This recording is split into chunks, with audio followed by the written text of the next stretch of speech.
Through this presentation, we are going to learn about Newton's third law of motion. Here this is an object A and this is an object B. When this object A exerts force on object B, can you see here this blue arrow? It is showing that this object A is exerting force on object B.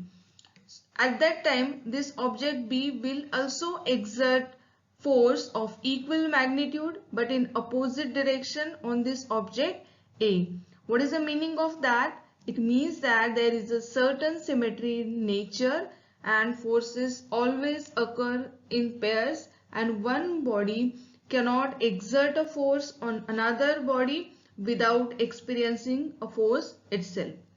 And this forces applied by the first object is called as the action force, whereas the force applied by the second object on the first body is called as the reaction force. From this, we will give the statement for the Newton's third law of motion as every action force has an equal reaction force which acts simultaneously. Now, through this diagram, we will explain this. This is an object A, this is an object B. This object A is applying force on this object B. Now it is shown by this arrow, and this F and subscript AB is showing that force applied by object A on object B. When this object A is applying force on this object B will also exert an equal magnitude or force on this object A, but that force will be in opposite direction. So it is shown by F and the subscript BA, which shows that force applied by object B on object A. Now we will see some of the examples from the perspective of the Newton's third law of motion. When a man jumps from a boat, he applies force on the boat, due to which the boat moves backward, and equal force is exerted by the boat on the man, which helps the man to jump out of the boat. And now here in this second example, when a gun is fired, it exerts a forward force on the bullet. The bullet exerts an equal and opposite reaction force on the gun. This results in the recoil of the gun.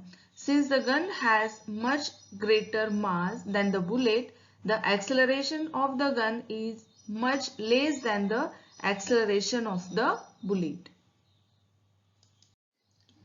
This balloon will provide us a simple example how a rocket engine works.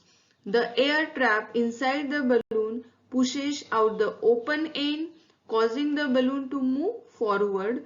The force of the air escaping is the action, and the movement of the balloon forward is the reaction given by the Newton's third law of motion.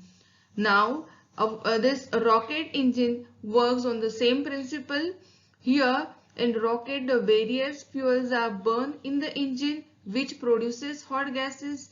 The hot gases push against the inside of the tube of the rocket and escape out the bottom of the tube. As the gases move downward, the rocket moves in the opposite direction.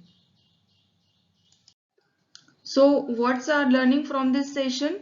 Action and reaction are terms that express force. These forces act in pairs. One force cannot exist by itself. Then action and reaction forces act simultaneously, and action and reaction forces act on different objects. They do not act on the same object and hence cannot cancel each other's effect.